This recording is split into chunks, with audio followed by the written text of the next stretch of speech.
Hey YouTube, Maestro here, talking today with you with our Knights Level Soresu series. Today what we're going to go over is some of the fundamental aspects of Soresu. Why Soresu is the way it is and what you have to really know, understand, and internalize to practice Soresu properly in our system. One of the greatest things about Soresu, from my perspective, one of the reasons I love it is such a deep and fascinating art to practice. It's unique amongst all the other lightsaber forms with its focus on defensive viability, with its focus on ethical considerations and philosophy. It's such an amazing experience to really get into and study Soresu. And I want to show you some of the depths of that of the practice today. So what we're going to talk about is the theory or the process of defense. From the very beginning of any interaction that requires defense to the end, to the resolution, we're going to talk about how this goes. Now, there are different stages to this. The first thing we're going to talk about is the sensorial stage, the stage of the senses.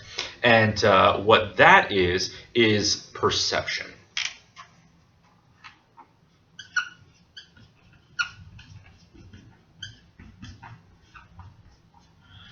The perception stage. This is the stage in which you first perceive that incoming or imminent threat. In the real world, that's you walking down a dark alley, seeing a group of ruffians and going, I don't know if I want to continue down. That's our perception of that danger. Ideally, that perception comes early. We see the danger far off, we can turn around, go the other way, and it's no problem. That's the first law of Soresu, is extending the senses, centralizing the self, but extending the senses, so that we can perceive that danger early and take steps to avoid it.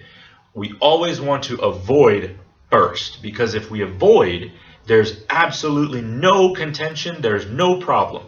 The greatest, best, most perfect attack is as useless as the worst if you are just not there. Whether you're stepping back or stepping past or whatever. Don't be there. Don't get hit. So in the perception stage, there are a couple of little points. Okay, and we'll go over those, but I want to move in more detail in a moment. I want to move to the next stage. The next stage, okay, is the evaluation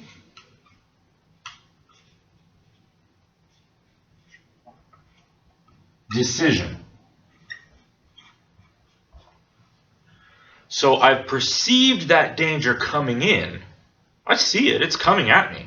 It's hard to miss sometimes. Sometimes it's sneaky, but most of the time it's hard to miss, especially if that incoming aggression is a great big bright bar of light that's being swung at me. But the next step is that evaluation and decision. I have to decide how I'm going to react. I have to evaluate that danger and decide how I'm going to react to that incoming aggression. What am I going to do? Can I get away just by stepping back? Oh, I misjudged it. I got hit. Can I block? I can. Oh, but he was coming in for a feint. He actually hit me here or whatever. So the stage goes like this. We perceive the danger, then we have to evaluate it and make a decision. And from that evaluation, from our evaluation and decision, comes the resolution.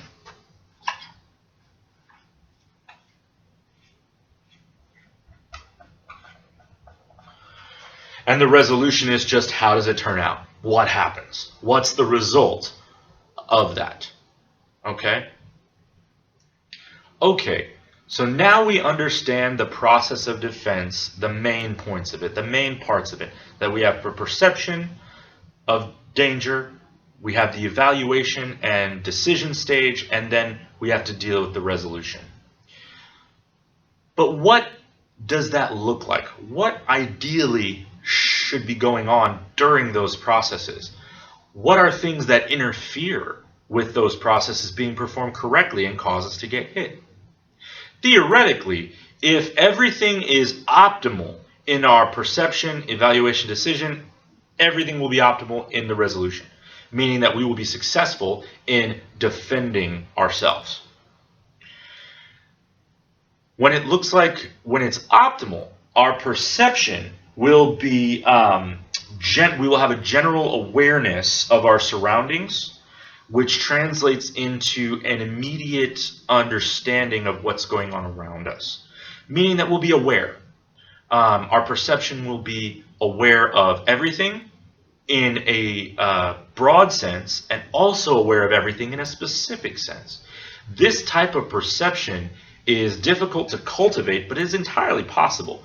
There are exercises that we can do, before and during combat that train us to be exceedingly open and perceptive to everything that's going on around us, training all of the senses to work together to produce more than the sum of their parts.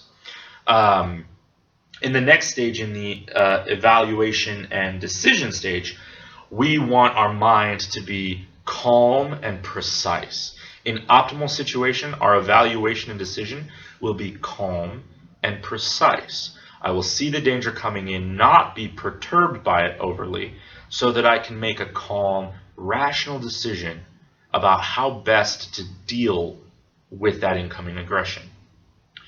And if I do this, then the resolution will be specific, immediate, it will be effective, powerful, and it will be consistent through all levels and at all times.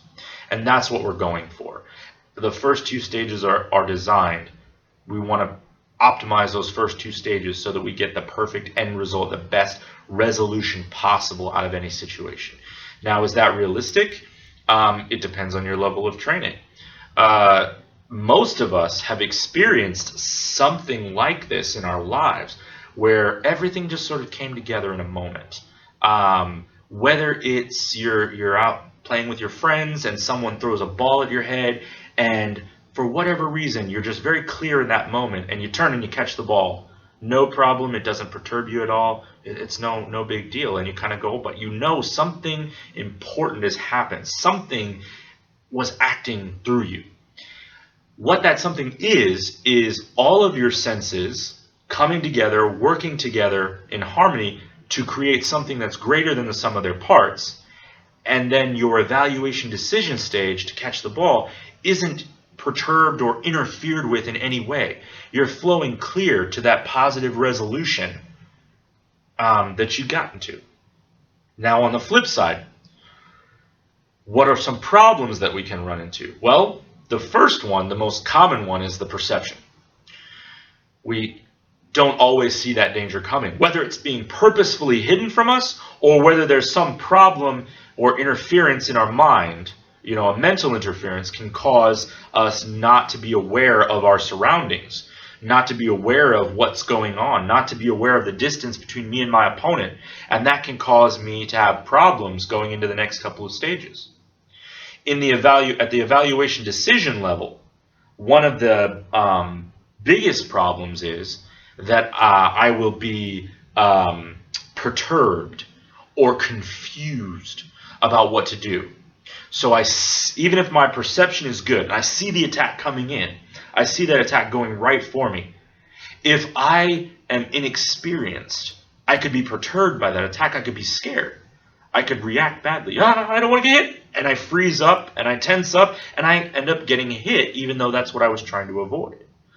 Or I could have a limited understanding of my situation and make a bad decision. For instance, he's coming in with an attack at me, and I decide to try to, throw a certain or particular block in a certain or particular way that isn't effective.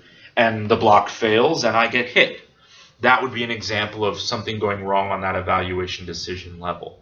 And if the perception or evaluation decision levels are compromised in any of those ways or all of those ways, then what's going to lead to is a negative sort of resolution. My resolution is going to be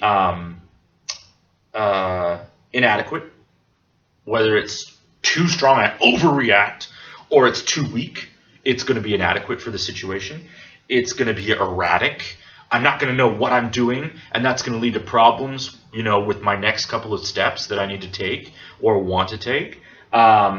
It's going to be,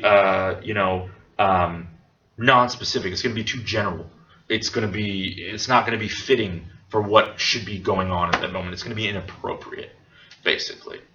So that's the basic process of defense, the 3 stages of it that we need to function under.